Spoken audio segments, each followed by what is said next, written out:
Good afternoon. My name is Shruti Bhatnagar, and I am on the board of MLAW, which stands for Maryland Legislative Agenda for Women.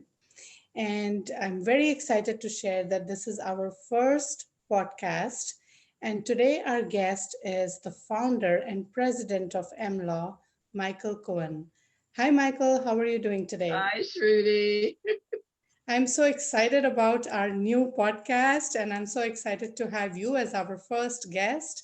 And looking forward to sharing some awesome information about our organization with all our listeners. So, tell us about MLAW and its board. Well, the Maryland Legislative Agenda for Women was founded 27 years ago. We are a statewide, nonpartisan coalition of women and individuals and organizations that advocate for women's and family issues in the Maryland General Assembly. And we're very excited about this year. In the past 27 years, we have supported 97 different pieces of legislation that have passed, and we're looking forward to this year to be more successful. Yeah, wow, this is such an interesting session, though, right? Because everything is virtual because of COVID, and Right. it's the first time we are doing it this way. So I know that recently MLAW had its annual conference at which legislators present bills, and there is a whole process involved in how MLAW selects those bills. Tell us how many bills were presented to MLAW for consideration this year. Well, there were actually 14 different pieces of legislation that were proposed either by legislators or lead groups. Those would be advocacy organizations. And of those, we chose 7. We have a ballot process that includes voting by paid MLAW members, and then the board makes the final decisions. And we chose 7. We also have 2 bills that were vetoed last year, and we're supporting those overrides this year. Yeah, and the conference was virtual this year for the first time. Yeah. So, yeah, that was very exciting, and I thought it went really well. But tell us, what was your experience and how it was successful with the virtual conference? Well, one of the things that was great about it was that we were able to engage many more people because they were able to participate from longer distances from their homes. So they didn't actually have to drive to a central location.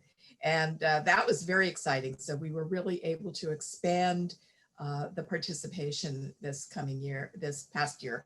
And I think it went very well. We were very pleased.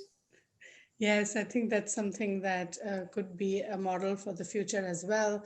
And all the bills, really, that when I heard about them, were such great bills are presented. As you said, that MLAW received like 14 bills or so, and the whole process we go through. But then tell us about ultimately what are the priorities for MLAW for the 2021 General Assembly session? Sure.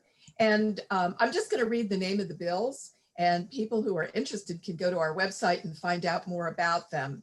So the first one is family law, custody, and visitation. We also have criminal law, first-degree child abuse, continuing course of conduct, criminal law, sexual crimes, repeal of spousal defense, the love is no defense to sexual crimes. Also, public schools, provision of menstrual hygiene products requirement, the Health Equity Resource Act, Labor and Employment, Family and Medical Leave Insurance Program establishment, and that's the Time to Care Act of 2021, and the Maryland Essential Worker Protection Act. So those are the 7 of the 14 bills that were selected. We also have 2 overrides that we're supporting from last year. The public safety rifles and shotguns, sales, rentals, and transfers, and correctional services, pre-release unit for women, facilities and services. That's the Gender Responsive Pre-Release Act. So I think it's a good diversity of bills. We always try to have a variety of bills that impact a number of different, sectors of our society. but also we wanted to particularly focus on bills that would impact on uh, communities of color.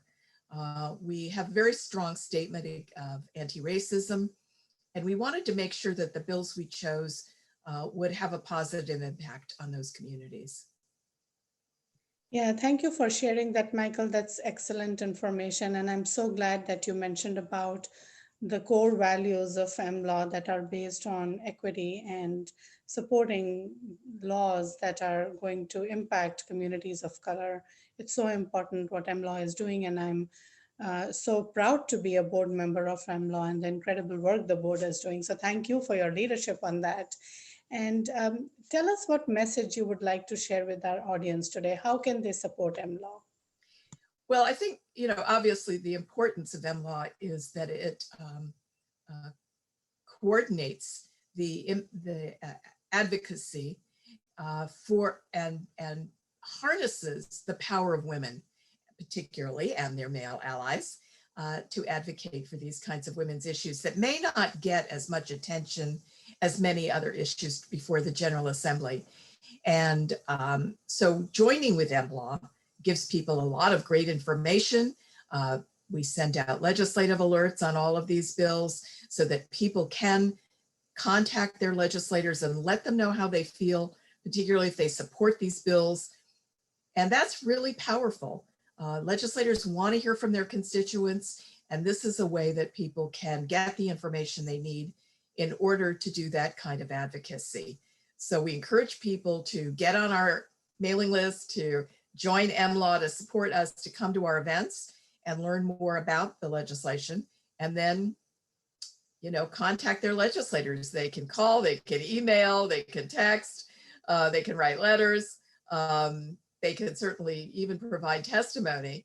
Of course, this year it'll be mostly virtual, won't be in person. I would have said they could attend hearings, but they can attend those online. So they can listen to the testimony and the questions that legislators ask. And it's a great way to get educated about the legislative process. And we have a legislative briefing coming up soon, correct? We do on Thursday, January 28th at 5 o'clock. Again, online. It'll be virtual this year. All of the bills will be presented by either their lead groups or their sponsors. People can learn more about the bills, and they can have an opportunity to ask questions and find out more so that they can, be part of this process. Well, thank you, Michael. That was such excellent information you've shared today. And again, I would encourage our audience to go to the MLAW website and look for more information, and also join us for the legislative briefing that is coming up. The next podcast and the series that we are hoping to have in this session is going to include interviews with sponsors of the bill and also legislators, so that we continue to bring to you more information and details about the work MLAW is doing in the 2021 General Assembly session.